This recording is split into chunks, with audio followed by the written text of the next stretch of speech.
She was the most powerful diplomat in the galaxy, until a simple human turned her world upside down. The city of Vera rose like emerald glass under the pale light of two suns. Towers spiraled into the hazy green sky, their surfaces alive with shifting colors that marked the ever-changing moods of the alien metropolis. Above it all, the Starspire Senate glimmered, the heart of the political machine that governed 3 sectors of the Orion Arm. Inside its vast council chamber, where the air was perfumed with floral vapors and lit by bioluminescent orbs drifting lazily overhead, stood Sarah Vlar, the most influential diplomat the galaxy had ever known. Her skin was a flawless shade of jade, smooth and radiant, as if the suns themselves had kissed her into life. Long green hair fell in sleek, liquid-like strands to her waist, catching the soft glow of the orbs and scattering it like dew on leaves. She was elegant, poised, and dangerous in the way a finely crafted blade is dangerous, all beauty and lethal precision. For 12 years, Sarah had brokered peace between empires, silenced wars before the first shot was fired, and bent the will of hardened rulers to her cause. She was the untouchable voice of reason in a galaxy built on ambition and greed. Her word was law to many, and to the rest, it was prophecy. And then the human walked in. His name was Ethan Cole. He was tall for a Terran, lean but carrying himself with the quiet weight of someone who had seen war up close. His uniform was clean but plain, lacking the ornate sashes or shimmering crests of the alien dignitaries in the room. The dark navy fabric only made him look more out of place against the living kaleidoscope of alien garments. Whispers rustled through the chamber like wind through dry leaves. Humans were rare here, rarer still in the Starspire Senate itself. And one had never been granted audience with Sarah Vlar without months, years, even, of preparation. But this one had been summoned. Sarah's emerald eyes tracked him as he crossed the polished crystal floor, the sound of his boots sharp in the silence. She saw no fear in his movements, no awe in his gaze as he finally stopped before her dais. His eyes met hers, not as a subject meets a ruler, but as an equal meets an equal. Her lips curved in the faintest of smiles.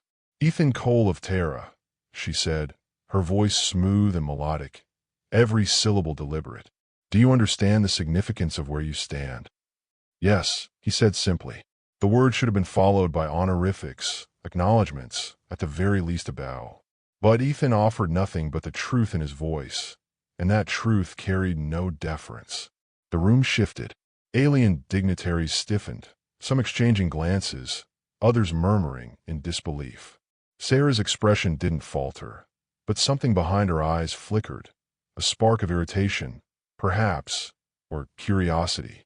"Then you also understand," she continued, "that your world holds no seat here. No vote, no leverage." "I'm not here for leverage," Ethan replied. "I'm here because you're wrong." It was as if the temperature dropped. Conversations froze. Every eye turned toward the human who dared contradict Sarah Vlar in her own chamber. Her smile vanished, replaced by a glacial calm. "Wrong," she repeated softly. "Do you know how many have accused me of that in the last decade, human?" "I'm guessing not many," he said, "and none of them were willing to risk telling you to your face." A ripple of shock passed through the audience. Somewhere in the back, a dignitary let out a short, nervous laugh, as if waiting for the execution to begin. Sarah descended the dais. Her long robe, a cascade of deep green silk threaded with silver veins, whispered over the crystal floor as she moved. She stopped only an arm's length from him. Up close, Ethan could see the subtle bioluminescent patterns that shimmered faintly under her skin, a hallmark of her species, glowing brighter when emotion stirred. Right now, they pulsed slowly, like a predator's breathing. "And what," she asked, "do you believe I am wrong about?" "You've decided the Aurelian Accord will save this planet," he said. "But the moment you sign it, Vera becomes a pawn in a game you can't control. And people, your people, will pay for it." Her gaze sharpened. Few dared to speak so plainly to her, and fewer still backed their words with conviction rather than flattery. "You presume to lecture me on my own planet's future." "I'm not presuming," Ethan said. "I'm warning you." Sarah studied him for a long moment. Around them, the Senate chamber seemed to hold its breath. The alien sense in the air thickened, sharp, metallic notes of suspicion mingling with the sweet florals of intrigue. Finally, she tilted her head, and for the briefest instant, something like amusement touched her eyes. "You're either the bravest man I've ever met," she said, "or the most foolish." "Probably both," he answered. That earned a faint laugh from her, a soft, musical sound that nevertheless felt like the click of a lock opening. But before anything more could be said, a sharp chime echoed through the chamber, and a holographic display flared to life above them, casting the room in red light. The words scrolled in alien script, but Ethan recognized the tone of the murmurs that followed. Something was wrong. Sarah turned toward the display, her posture tightening. The images that followed were grainy, but clear enough.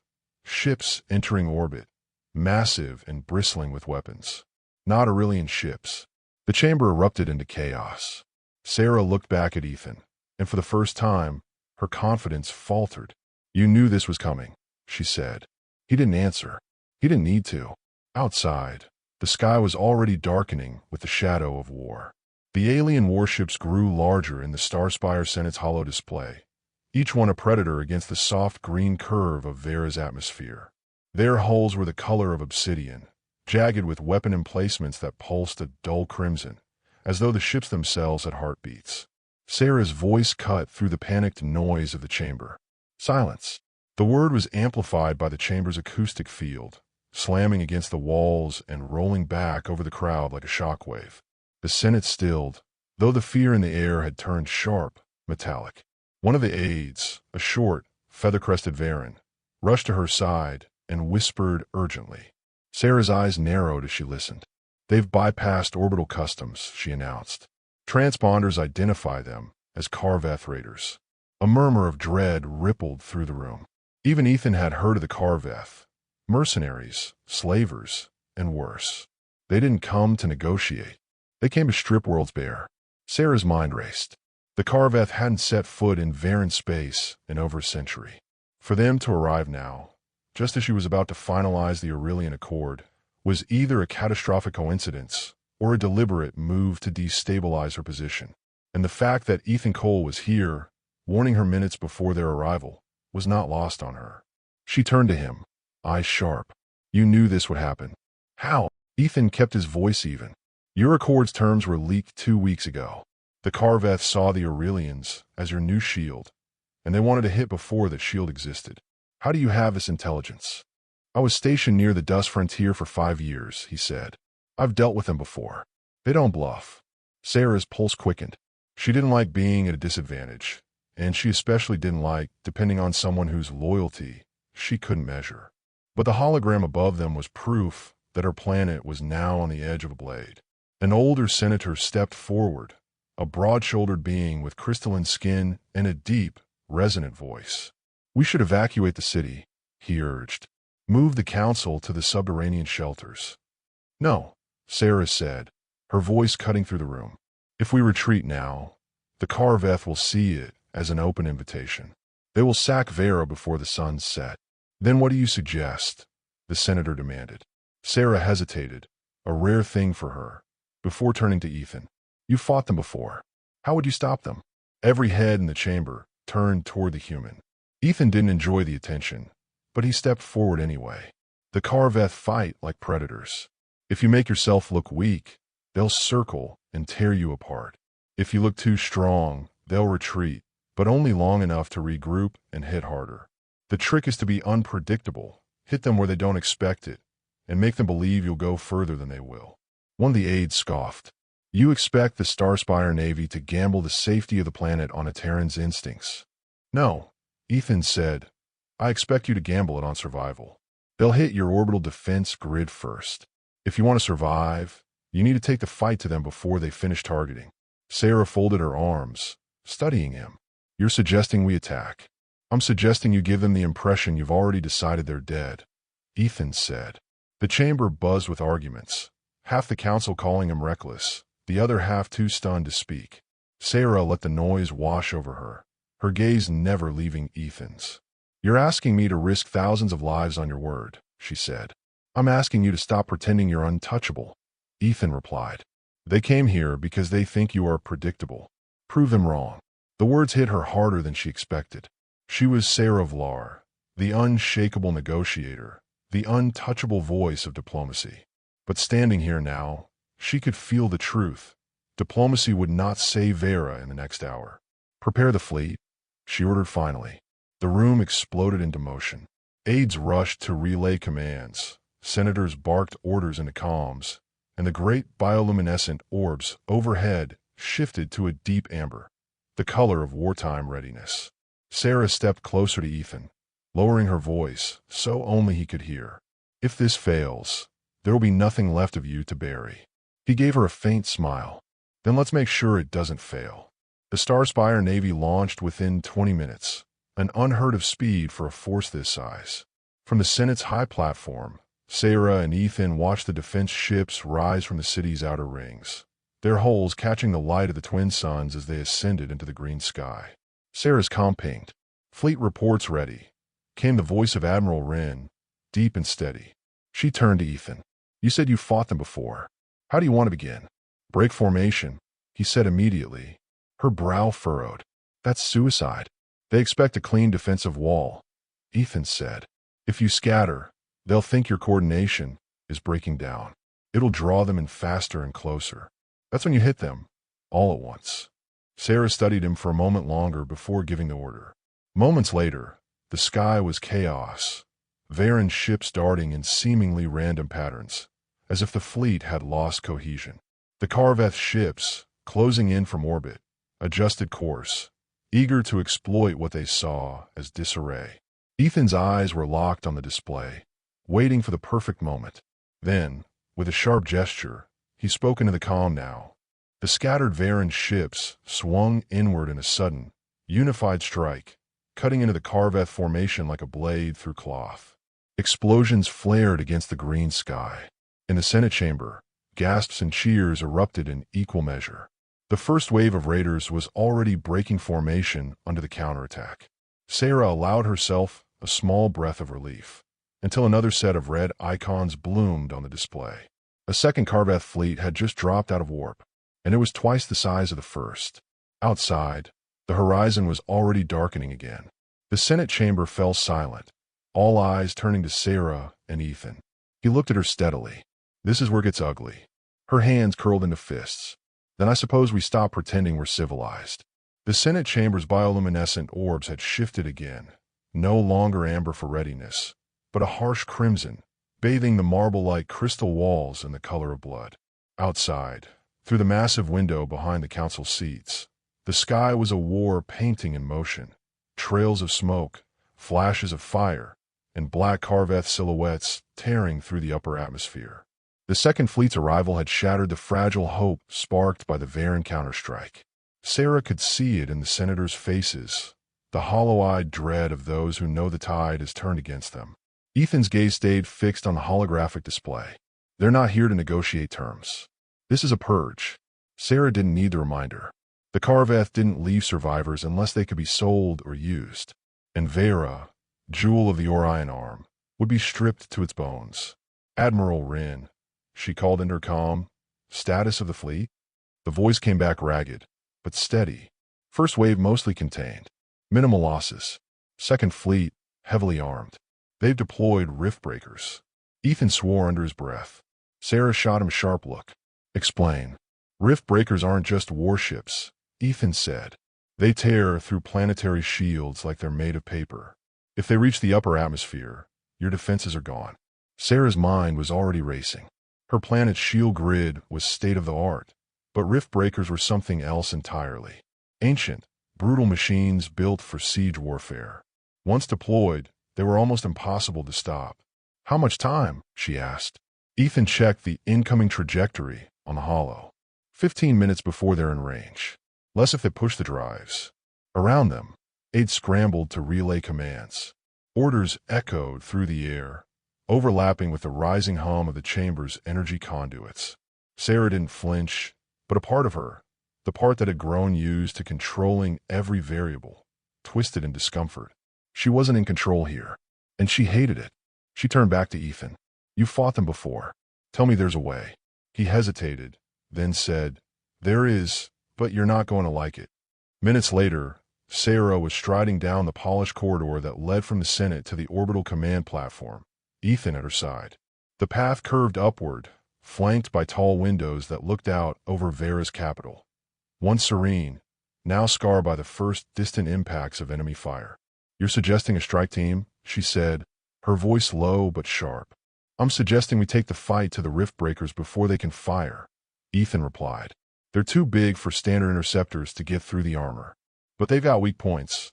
Vents near the reactor core, barely shielded. You hit those, you can cripple them before they breach orbit." Sarah's tone was icy. "You're asking me to personally lead an assault into the heart of a Carveth fleet. I'm asking you to do what no one else can," Ethan said. "Your people will follow you into hell if you go first. And they need to see their leader fight for them, not just talk for them." The words stung, but not because they were untrue. Sarah had spent years negotiating peace, believing that her strength was in her mind, her voice, her presence at a table. But this war was dragging her into a role she had avoided her whole career. They reached the lift. The glass doors slid open, and the two of them stepped inside. The hum of the chamber fell away, replaced by the silence of rising through the spire. Ethan looked at her. "You don't have to do this. You can order me to go instead." Her emerald eyes locked on his. "And let the man who warned me be the one to die in my place? No. If this planet burns, it burns with me standing on its walls." Ethan gave a faint, approving nod. "Then let's burn bright enough they remember us." The hangar bay was a cathedral of steel and light, vast enough to hold 100 ships. Pilots scrambled across catwalks, mechanics slammed panels closed. Drones zipped between fighters with ammunition crates. The air was thick with the smell of ionized fuel. Sarah's personal craft, a sleek, emerald-hulled interceptor, waited at the far end, its twin engines glowing faintly. Ethan paused beside it, running a hand along the fuselage. "You fly?" he asked. "Well enough to win," she replied. He climbed into the co-pilot's seat without hesitation. "Then I'll shoot." Within moments, the craft lifted from the hangar floor and shot into the green-tinted sky. The battle unfolded ahead, bright blossoms of fire marking where Varen and Carveth ships collided in the void. "Targeting data locked," Ethan said, his hands moving with precision over the weapons console. "Rift breakers are ahead, holding position behind the first line of warships. They're letting the smaller ships soften our defenses," Sarah muttered. "Cowards. Cowards don't kill this many people," Ethan said grimly. "There's something worse." They broke through the defensive line, weaving between bursts of plasma fire and the shattered remains of Varen fighters.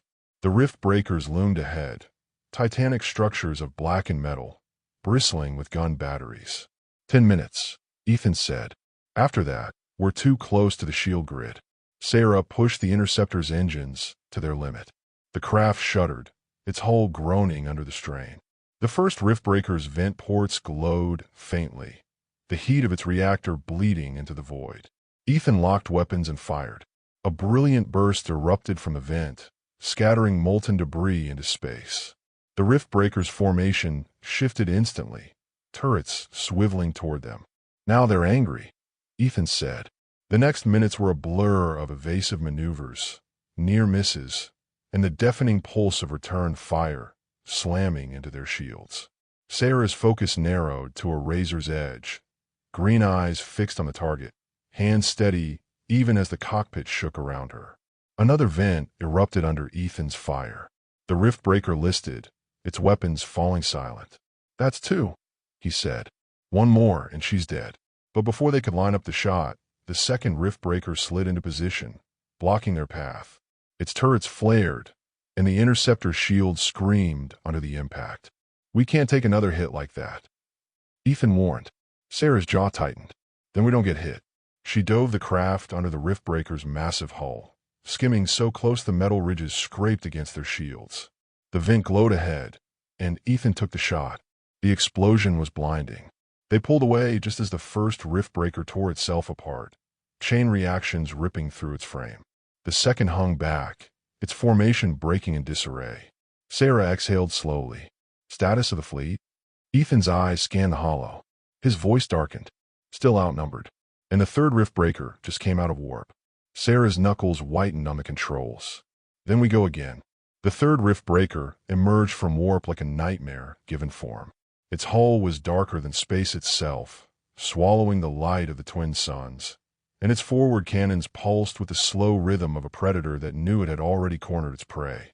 In the cockpit of Sarah's interceptor, the air was heavy with the tang of scorched circuitry. Warning lights strobed crimson across the control panels, and one of the aft stabilizers groaned in protest every time she banked too hard. "They're adapting to your tactics," Ethan said, scanning the tactical display. "Look, vent ports are reinforced on this one." Sarah's lips thinned. "So we adapt faster." The fleet chatter over comms was chaos. Overlapping voices shouting orders, calling for reinforcements, reporting losses. Admiral Wren's deep voice finally cut through. "Diplomat Vlar, I am ordering you to disengage. The third rift breaker will breach the shield grid. We need you planet-side." "This isn't your decision, Admiral," Sarah replied, her voice as cold as the void around them. "If we lose the grid, the city falls. Keep your ships on the flanks. I'll handle the rift breaker." She cut the channel before he could respond. Ethan raised an eyebrow. "That's one way to get court-martialed." "I don't serve in your military," she said. "And this is my planet." They closed on the rift breaker. The monster ship's escorts swarmed like hornets, their weapons hammering at the interceptor shields. Sarah's hands were steady on the controls, weaving through enemy fire with impossible precision, while Ethan's targeting reticles snapped and fired in quick bursts. "Shields at 30%, he warned. Sarah ignored him, eyes locked on the one weakness they hadn't closed off, a maintenance channel along the rift breaker's spine, barely wide enough for a fighter to slip through. "You're not actually," Ethan began. She was. The interceptor dove straight toward the channel, incoming fire lighting up the void behind them. The narrow gap swallowed them whole, walls of alien metal blurring past at lethal speed. "This is insane," Ethan muttered, though his hands never stopped firing at the defense drones swarming the tunnel. "It's called initiative," she replied. Halfway through the channel, the rift breaker's inner guns activated, heavy plasma cannons designed to vaporize anything foolish enough to get this close. Sarah rolled the interceptor, missing a blast by meters, the heat flash bleaching the cockpit in white light. Ethan's breath was steady now, the rhythm of someone who had already accepted they might not leave alive. Into the tunnel, vent cluster dead ahead. "Ready?" Sarah asked. "Do it." She slammed the throttle, pushing the interceptor past safety tolerances. The vent cluster filled the view screen, and Ethan's cannons roared, punching deep into the rift breaker's belly. For a heartbeat, nothing happened. Then the world exploded. The blast threw the interceptor clear of the maintenance channel. Debris spun past them, chunks of glowing metal tumbling into the void. The rift breaker's midsection tore open like paper, venting atmosphere and fragments of alien crew into space. Cheers erupted over fleet comms. But Ethan wasn't smiling. "They're still coming," he said. "The escorts aren't breaking off." Sarah's eyes flicked to the tactical display, and her stomach tightened. He was right. The Carveth formation wasn't collapsing. They were closing in not on the fleet, but on the planet. "They've abandoned the fight in orbit," Ethan said grimly. "They're going straight for the surface." Her mind raced. The Carveth didn't want to win the space battle anymore. They wanted to land troops, take hostages, seize control of the capital before the Aurelians could intervene. And that meant the war would no longer be fought in the sky. Sarah angled the interceptor toward the green-blue curve of Vera below. The twin suns caught the edges of the planet's oceans, scattering light across her vision. "You're not thinking of going after them planet-side," Ethan said. "I am," she replied. He gave a low, humorless chuckle. "You do realize ground combat is a little different from Senate debates." She didn't answer. Her focus was already on the descending Carveth dropships, dark specks cutting through the atmosphere toward the capital. The comm pinged, Admiral Wren again, but his voice was no longer measured. "They're breaching the shield perimeter. We have enemy landers inbound."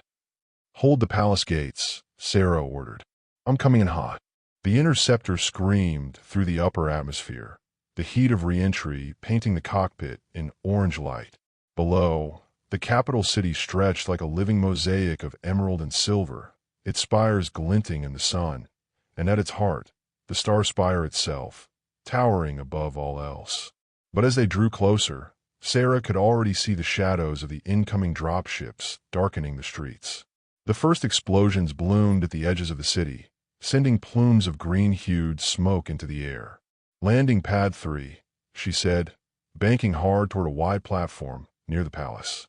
Ethan unstrapped as soon as they touched down, grabbing a rifle from the emergency rack. "You've got close combat gear." Sarah tapped a panel near the cockpit, and an armor frame unfolded from the bulkhead. Sleek Varen battle armor, its plates a shimmering dark green with faint silver veins. She stepped into it with practiced ease, the plates sealing around her with a hiss of compressed air. Ethan gave an approving nod. "Guess I underestimated you. You wouldn't be the first," she said. The palace grounds were chaos. Varen guards in polished armor fired at advancing Karveth troops, their energy bolts lighting the air in bright arcs. The enemy were larger, heavily armored, their movements brutally efficient. Civilians fled down the side streets, their voices swallowed by the roar of weapons fire. Sarah and Ethan moved together through the defensive lines. She fired with the calm precision of someone accustomed to making every shot count, while Ethan fought with the unyielding rhythm of a soldier who had survived too many close calls. "Left flank's collapsing," a guard shouted over the comms. Ethan glanced at Sarah. "If they break through here, they'll take the Star Spire in minutes. Then we don't let them break," she said, surging forward. They hit the flank hard, driving the Karveth back step by step. The smell of scorched metal and burning ozone filled the air, mixing with the acrid tang of alien blood. But just as the line steadied, a deep, bone-vibrating roar split the battlefield. From behind the Karveth lines, a massive war beast lumbered into view, plated in black armor, its many eyes glowing red. On its back, a Karveth commander raised a blade longer than a human's height. Ethan's jaw tightened. "That is going to be a problem." Sarah adjusted her grip on her weapon. "Then we solve it." The beast charged, shattering the defensive barricades. Guards scattered. Sarah and Ethan stood their ground, weapons blazing, but the beast's armor shrugged off most of the hits. At the last possible second, Ethan grabbed Sarah's arm and pulled her aside, the beast's claws tearing through the space where they'd been. "Got an idea?" he shouted. Sarah's emerald eyes burned with resolve. "Always. If you've ever rooted for an impossible love in the middle of chaos, hit that subscribe button, because this story is just getting started." The war beast's roar was a physical thing, a pressure in the air that rattled bones and sent shockwaves through the shattered palace courtyard. The ground trembled under its plated feet as it wheeled for another charge, its many eyes glowing like coals in the smoky haze. Sarah's battle armor registered multiple impact warnings even before the beast moved. She ignored them. Her focus narrowed to a single goal: bring it down before it tore the heart out of her city. Ethan had already moved, sprinting toward the crumbling barricades on the left flank. He vaulted over them, slid into cover, and shouted into his comm, "I need heavy ordnance on my position, now." The response was static and chaos. The palace guard was stretched thin. There was no heavy ordnance to spare. "Then I guess we improvise," he muttered. Sarah stepped directly into the beast's path. Her rifle barked in rapid bursts, targeting the gaps in its armor. Soft tissue glimpsed for only fractions of a second between thick plates. Each shot sparked or burned against the plating, but she pressed on, forcing it to slow, to turn its attention fully on her. "Come on," she whispered, "look at me." The beast roared again and obliged, lowering its massive head. It charged. Sarah waited until the last heartbeat before impact. Then she dove to the side, the beast's claws gouging deep furrows into the crystalline flagstones where she'd stood. Ethan was already in motion, leaping onto the beast's flank, using its own armor ridges as a ladder. The Karveth commander on its back swung the massive blade toward him, but Ethan ducked low and fired point-blank into the mount's control harness. Sparks erupted. The beast bellowed in pain and rage, thrashing wildly. The palace courtyard became a storm of movement. Guards scrambled to avoid the beast's flailing limbs. Civilians who hadn't escaped were dragged into cover by Varen soldiers. The air was a blur of smoke, plasma fire, and the bitter metallic tang of blood. Sarah saw her opening, a damaged joint in the beast's rear plating, exposed when it twisted to throw Ethan off. She raised her rifle, took the shot. The round punched through, and the beast staggered. Ethan slid down its side, landing hard on the flagstones just as the war mount collapsed with a sound like an avalanche. The Karvath commander was thrown clear. He rose at once, towering over Sarah, his black armor carved with scars from a dozen campaigns. His blade hummed with a low, hungry vibration as he advanced. Sarah didn't retreat. She holstered her rifle, drawing instead the long, curved blade she had carried since her first days in the Senate. A ceremonial weapon, yes, but forged from Varan steel and perfectly balanced for killing. They met in a clash that rang across the courtyard. Ethan was up again, limping slightly, his rifle spitting fire into the enemy line to keep them from rushing the duel. But his eyes kept flicking to Sarah and the commander, to the way her movements were quicksilver fluid, precise, deadly, but growing slower as fatigue set in. The commander pressed harder, sensing her faltering strength. One blow knocked her blade wide. Another slammed in her side, denting the armor. Pain flared white-hot in her ribs, but she didn't yield. Instead, she stepped inside his guard, letting his blade scrape past her shoulder, and drove her own weapon up under his chest plate. The commander froze. The glow in his eyes dimmed. He collapsed, pulling the blade from her hand as he fell. The Karvath line wavered at the sight of their leader's fall. A ragged cheer rose from the palace guards. For a moment, the enemy seemed to falter. Then the sky tore open. Another Karvath dropship screamed overhead, scattering fresh troops into the streets beyond the palace walls. Plasma fire lit up the horizon. The brief victory dissolved into another desperate defense. Ethan jogged to Sarah's side, checking her quickly for injuries. His hands came away slick with blood from beneath her armor. "You're hit," he said. "It's nothing," she replied through clenched teeth. "Ribs, maybe a lung. I've fought through worse." He gave her a sharp look. "Not if you want to survive the next hour. You haven't." She ignored him and keyed her calm. "All units, hold the palace interior. Fall back to choke points, and make them pay for every meter." Inside, the marble corridors of the Starspire were chaos. Wounded guards leaned against the walls. Medics crouched over the dying, and the sharp scent of burnt stone and metal filled the air. The enemy was forcing them back room by room, and Sarah knew they couldn't hold forever. She and Ethan took position in the Hall of Councils, a vast, high-ceilinged chamber where the Senate normally met in calm deliberation. Now its grand columns were cover for soldiers, and the council table was overturned to form a barricade. "This room's a kill box," Ethan said, eyes scanning the approaches. "Once they breach, we'll be fighting hand-to-hand. Then we make it cost them dearly," Sarah replied. The first Karvath squad stormed in moments later. Plasma bolts cut through the air, smashing into the barricade. The defenders returned fire, the chamber echoing with the deafening exchange. Ethan moved like a man who'd done this too many times, shifting from cover to cover, his shots precise and efficient. Sarah fought beside him, her armor marked with new scorches and gouges, her expression set in unyielding defiance.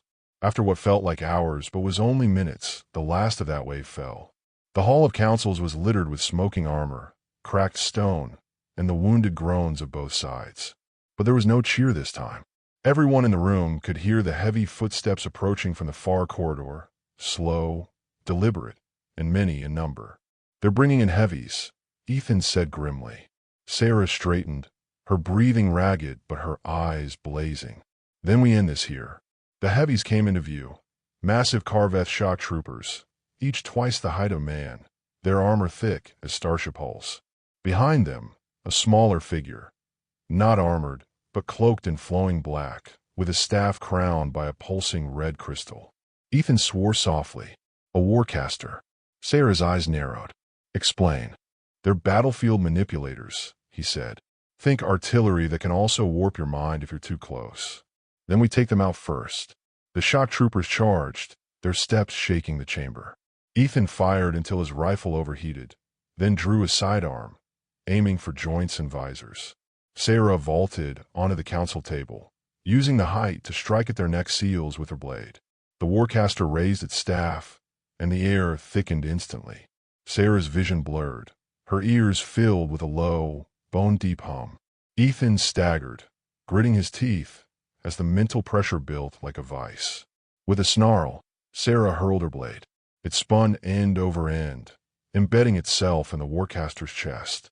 The red crystal flared once, then shattered, releasing a shockwave that knocked everyone in the room to the ground. When the haze cleared, the warcaster was gone, its staff in pieces. The shock troopers lay still, their armor dark and lifeless. Silence hung for a moment, heavy, almost disbelieving. Then the comm crackled. Admiral Wren's voice came through, hoarse but triumphant. "They're retreating. All units report. The Karveth are pulling back." Cheers rose from the wounded defenders. But Sarah didn't smile.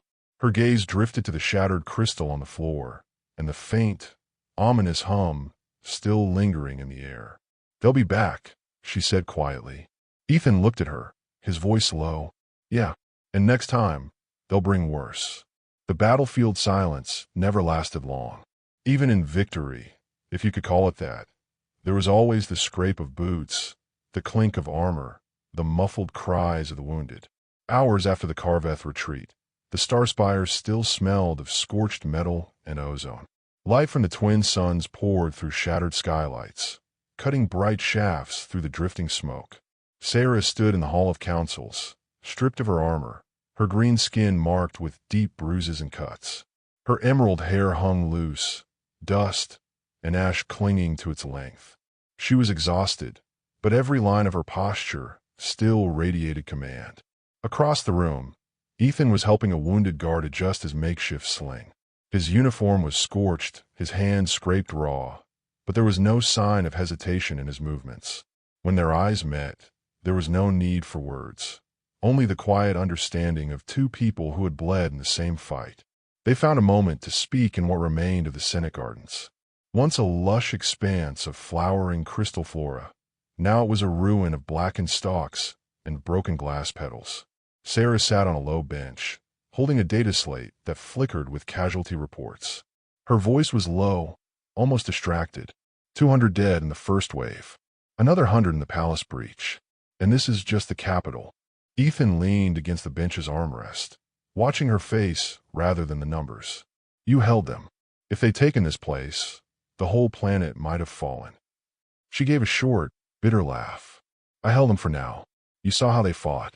They won't stop until Vera is dust, and they have centuries of patience." Ethan tilted his head. "So, then you match it. You don't quit, and you don't let them take the people you swore to protect. That's how you win against something bigger than you. You make sure they run out of will before you do." Her gaze lingered on him, searching. "You speak like someone who's been on the losing end before." "Yeah," he said simply, "and I know how to turn it." There was a long silence. The suns dipped lower, their orange light catching in her green eyes. Finally, she said, "You could leave. Go back to Earth, to a war that's not yours. No one would blame you." Ethan didn't look away. "Maybe not, but I'd blame myself." Her expression softened. Not much, but enough to see the steel in her eyes give way to something warmer. That night, the palace was quiet for the first time in days. The guards still patrolled the corridors, but the tension in their shoulders had eased. The smell of fresh sealant drifted through the halls where engineers were patching breached walls. Sarah walked with Ethan to the observation balcony. From there, the city stretched below them, still scarred but alive. Lights flickered on in streets where the power had been cut. Families gathered on rooftops to see the suns dip below the horizon. Somewhere in the distance, music drifted up, a soft, resilient melody. "This is what we're fighting for," she said. Ethan leaned on the railing, not just to keep them breathing, but to make sure they still live. Her lips curved in a faint smile. Exactly. They stayed there in companionable silence for a long time. It wasn't the silence of strangers. It was the silence of soldiers who'd survived together. When Sarah finally spoke again, it was softer than before. "Ethan, in your world, do you have word for when someone owes their life to another?" He considered it. "Plenty. Debt. Gratitude. But in the Marines, we don't keep score. If someone saves you, you don't owe them. You just make sure you're there when they need you next." She looked at him for a long moment. Then I'll be there when you need me next. The next day brought work. Not the work of diplomacy or ceremony, but the physical labor of rebuilding. Sarah walked the palace grounds with Ethan, inspecting repairs, speaking with soldiers and civilians alike. Her presence seemed to anchor them. She was still their leader, even bruised and limping. Ethan noticed how people straightened when she passed, how they listened when she spoke. He also noticed the small things, how she crouched to speak eye to eye with a frightened child, how her voice shifted when she talked to the families of the fallen. It was the same quality he'd seen in the best officers he'd served under. Authority not from rank, but from trust earned in the mud and fire. Late in the afternoon, they came to the makeshift infirmary set up in the old Senate archives. Rows of cots lined the chamber, filled with wounded from the palace defense. A young Varan soldier, barely older than a teenager by human reckoning, grabbed Sarah's hand as she passed. "My lady," he rasped, "did we win?" Sarah didn't hesitate. "We held. And because you stood, so will Vera." The soldier smiled faintly, then drifted into sleep. Ethan watched her closely as they left. "You didn't tell him the whole truth." "No," she said quietly. "I told him the truth he needed to hear." By evening, the repair crews had restored enough of the palace's comm systems for off-world contact. Messages poured in, some from allies offering aid, others from distant colonies warning of new Karveth movements. Ethan found Sarah in the war room, studying a holographic projection of the sector. Red markers bloomed across it like spreading fire. "You're planning for the next fight already," he said. "There won't be much rest," she replied. "But there will be a next fight, and I intend to win it." Ethan stepped closer, close enough to see the subtle weariness beneath her resolve. "Then I'll be here for it." Her eyes met his. For the first time since they'd met, the unspoken distance between them felt smaller. That night, under the pale light of Vera's moons, Sarah stood alone on the balcony again. She didn't hear Ethan approach until he was beside her. "You're thinking about what's coming," he guessed. She nodded. "Always." He leaned on the railing beside her. "Then think about this too. You're not facing it alone anymore." For a long moment, she didn't answer. Then, quietly, she said, "No, I'm not." The silence that followed wasn't heavy this time. It was steady, like the pause between heartbeats before the next step forward. The warning came in the dead of night. The palace alarms screamed like wounded metal, their echo cutting through the marble halls. Ethan was already on his feet before the announcement blared. Unidentified vessels breaching low orbit, shields compromised. By the time he reached the war room, Sarah was already there, armored again, her green hair tied back in a severe braid. The holographic map burned with red indicators closing in on the capital. "They're back," Ethan asked, pulling on his chest plate. Her jaw tightened. "Not just them. This isn't a raid. It's an assassination strike." The first impact shook the floor, sending dust cascading from the high ceilings. The sky outside the tall windows erupted in streaks of white fire, orbital dropships cutting through the atmosphere. Ethan grabbed a rifle from the wall rack and checked the charge. "Where do you want me?" Sarah didn't hesitate. "With me." He almost grinned despite the situation. "Thought you'd never say that." The enemy hit hard and fast. Karveth shock troops crashed through the outer gates, their armor black as obsidian, moving in perfect unison. Their target wasn't the city this time. It was her. Sarah led from the front, her voice sharp over comms, ordering squads into defensive choke points. Ethan stayed close, his rifle spitting bright bursts into the advancing lines. One of the palace towers went up in a fireball. The concussion wave hurled them both to the floor. When Ethan's ears stopped ringing, he saw Sarah half buried under a collapsed support beam. "Stay still," he barked, forcing the beam up with a grunt. The metal burned his hands through the gloves, but he got it high enough for her to roll free. She staggered up, wincing. "You could have been crushed." "Yeah, well, then you'd be explaining to your people why their intalkable leader didn't make it." For a second, even with plasma fire lighting the hall, her mouth twitched like she wanted to smile. They fought their way to the central atrium, the only place wide enough to stage a final stand. The great glass dome above was cracked, bleeding in shards as more dropships roared overhead. The enemy leader stepped forward, a massive figure in jagged armor, his voice a guttural snarl in Varan tongue. Ethan didn't understand the words, but the way Sarah's eyes narrowed told him enough. What did he say? Ethan asked, keeping his rifle up. Then I'm coming with them. Alive if I cooperate. He spat on the floor. Not happening. The fight in the atrium was chaos incarnate. Green and blue plasma bolts crossing in deadly arcs. The air thick with the ozone stink of discharges. Sarah moved like a storm, her twin blades cutting down anyone who got too close. Ethan covered her flank, dropping 3 enemies who tried to get a clean shot. But they kept coming. One got through. A Carveth soldier slammed Sarah against a pillar, blade raised. Ethan didn't think. He threw himself between them, catching the strike across his side. The impact burned like liquid fire, but he forced his rifle up and put the soldier down. Sarah caught him as his knees buckled. You're hit. Yeah, he grunted, but so's he. Her hand pressed hard against the wound, eyes scanning the swarm, still pouring in. We can't hold this much longer. Then make it count, he said through gritted teeth. She did, calling out something sharp in her language. She triggered the palace's emergency defense. A grid of shimmering light erupted through the atrium, each panel slicing down with lethal precision. When the glow faded, the floor was littered with still forms. The survivors retreated, ships lifting away like shadows. The sudden silence was deafening. Ethan slumped against the pillar, breathing hard. Sarah knelt beside him, her voice low but urgent. You need a med unit. Now. He shook his head faintly. You're safe. That's enough. Her hands trembled, just slightly, as she steadied him. You think saving me once was enough? You haven't seen how stubborn Varens can be. As the med team rushed in, he caught her hand. Sarah, you can't win this alone. Promise me you'll call Earth for help. Her lips pressed together, the words caught between pride and fear. Finally, she said, if I promise, you promise not to die on me tonight. Deal. They took him away on a stretcher, his vision blurring.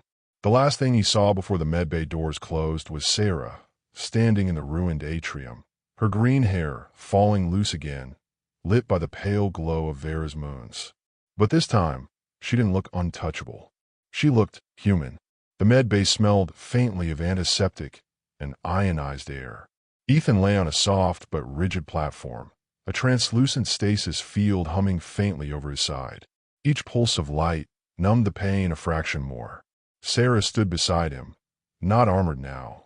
Instead, wrapped in a long dark robe that fell over one shoulder. The green of her hair was still tangled from the fight, a streak of soot tracing her cheek. You heal faster than most humans, she said, watching the readouts. Still slower than I'd like. Ethan managed a crooked grin. Guess I'll never be invited to the Varen Olympics. She didn't laugh, not exactly, but the corners of her mouth softened. You risked yourself for me. Again. You were about to get skewered by a walking can opener, he said. I didn't have time to think about politics. Her gaze didn't leave his face. Politics doesn't usually make people throw themselves in front of blade. The med unit beeped as it sealed the deeper layers of the wound. A faint heat spread through him, almost pleasant. Sarah, you know I didn't come here to be your bodyguard. I know, she said quietly. And yet, twice now, you've kept me alive. My people will see it as weakness. What do you see it as? She hesitated. Complication. Then softer and dead. For a moment, neither spoke. The sound of distant repair crews echoed through the corridors. Welding torches hissing, heavy equipment groaning. Outside the medbay window, Vera's moons glided slowly across the ink-black sky. Ethan studied her silhouette in the silver light. Your people nearly lost you tonight. They would have replaced me, she said flatly. No, he countered. They'd survive, but they wouldn't replace you. Something shifted in her eyes, the faintest crack in that diplomatic armor. She sat on the edge of his bed, her robe brushing against his arm. When I first met you, I thought you were arrogant, that you couldn't understand the weight of what I do here. Guess I've had a crash course, he murmured. You've had more than that, she said. You've changed the way I see everything. The hum of the stasis field filled the space between them. She reached for the edge of the device, pausing as if asking silent permission before lowering it slightly. The wound twinged, but her touch steadied him. You shouldn't. Shoo, she said, pressing her hand lightly over the bandage. Just for a moment. I want to see you without all the armor. Yours and mine. Her palm was cool, the faint green luminescence of her skin spilling between her fingers. Ethan's chest tightened. "You're not untouchable, Sarah. You never were." She gave a short, almost bitter laugh. "And you're not afraid of what I am. Should I be?" Her eyes locked on his. "Yes." But she didn't pull away. The med door slid open suddenly. A young Varen officer stepped in, stiffening when he saw them. "Forgive me, First Consul, but the High Council demands a security update." Sarah's expression hardened in an instant, the leader mask snapping back on. "Tell them I'll join the briefing shortly." The officer nodded and left, but the air between her and Ethan had shifted. She rose from the bed. "Rest. You'll need your strength for what's coming." Ethan frowned. "What is coming?" Her gaze drifted to the window. "Retaliation. They failed tonight, but they won't stop. And now they'll know you're more than just a diplomatic guest." "You're saying they'll come for me." "I'm saying," she replied, turning back to him, "we're in this together now, whether either of us likes it or not." When she left, the med bay fell colder. Ethan lay back, the stasis hum returning, but his thoughts kept circling the same truth. Whatever line there had been between their worlds, professional, political, personal, it was gone, and the next move would be theirs. The capital city of Vera Prime was quieter than Ethan had ever heard it. From the palace balcony, the great spires shimmered under the twin moons, their surfaces still scarred by the night's bombardment. The repair drones hummed through the streets like metal fireflies, patching walls and sealing energy conduits. But beneath the mechanical noise was a silence that felt wary. Sarah stood at the railing, her robe replaced by the flowing green and silver of formal Varen council attire. Her hair was unbound tonight, long waves of emerald cascading over her shoulders, catching the moonlight like strands of glass. "You should still be resting," she said without turning. Ethan stepped up beside her, one hand braced on the railing. "Resting feels wrong when the whole city's holding its breath." She glanced at him. "You hear it too. It's the sound people make when they realize the enemy isn't gone. Just push back." Her gaze drifted toward the distant horizon where, hours earlier, enemy ships had fled into the void. "The council is already debating a counterstrike. They want to hit back before the Karveth regroup. And you?" "I want," she paused, searching for words. "I want to protect my people without burning the galaxy down in the process. But I'm not sure that's possible anymore." They stood in silence for a while, the wind whispering across the balcony. Ethan's side still ached where the blade had cut him, but he ignored it. "When I left Earth," he said, I thought diplomacy was about talking until the guns cooled down. I didn't realize sometimes you have to pick a side before the talking even starts." Sarah studied him. "And which side have you picked?" He looked at her, the pale light making her eyes seem impossibly deep. "Yours." Something in her posture eased. But then she said, "Do you understand what that means? Humans may be welcome in some corners of this galaxy, but siding with Vera against the Karveth will make you a target on a dozen worlds. You could never go home without looking over your shoulder." Ethan gave a faint smile. "Sounds like home's overrated anyway." She shook her head, but her voice softened. "You make this sound simple." "It isn't. I know it's not. But I also know I'd rather be in the fight with you than watching from the sidelines, wondering if you made it through the night." Down in the streets, a squad of young cadets marched past, their armor polished but dented from the skirmish. The sight drew a faint shadow across Sarah's face. "I hate seeing them like this," she murmured. "Barely trained, already carrying scars." Ethan followed her gaze. "That's why you fight so hard to avoid war, and why the Karveth keep coming. They think your restraint is weakness." Her jaw tightened. "Then maybe it's time they learn restraint is the only thing keeping me from showing them how wrong they are."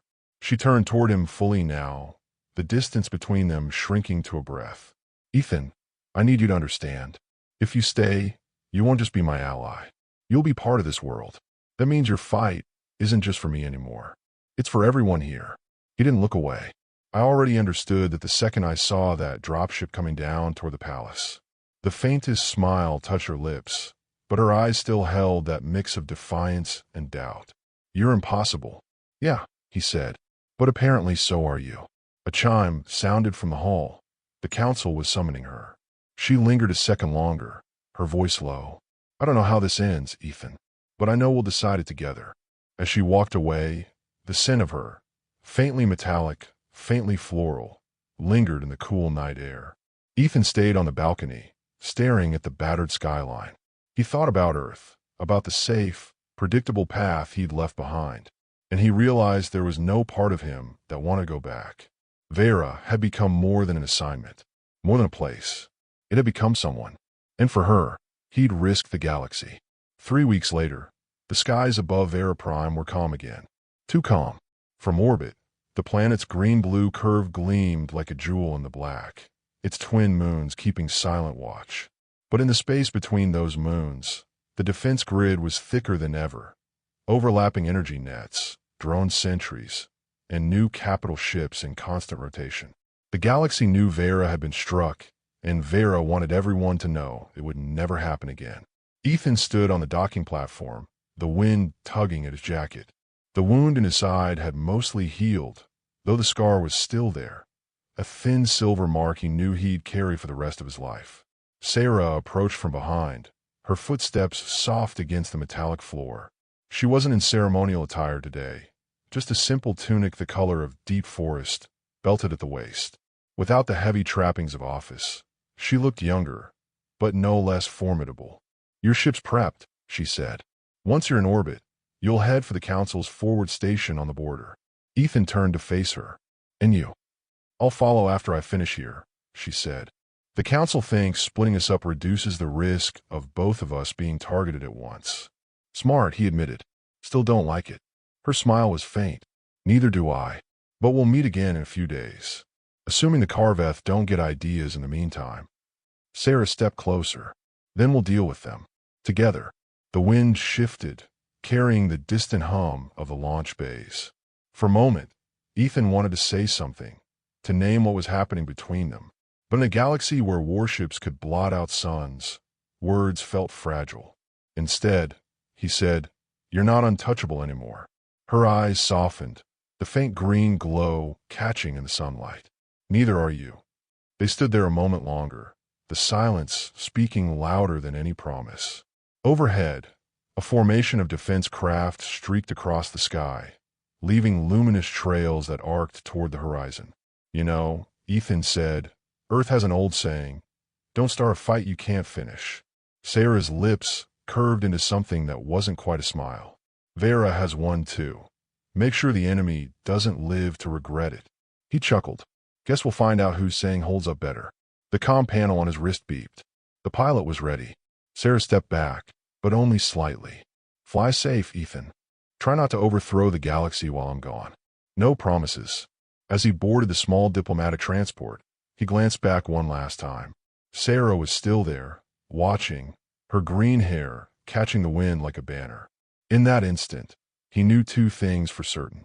The war wasn't over, and neither was whatever bound them together. The ship lifted, engines whispering into a steady roar. Vera shrank beneath him, its oceans glittering under the sun, its cities like sparks of light.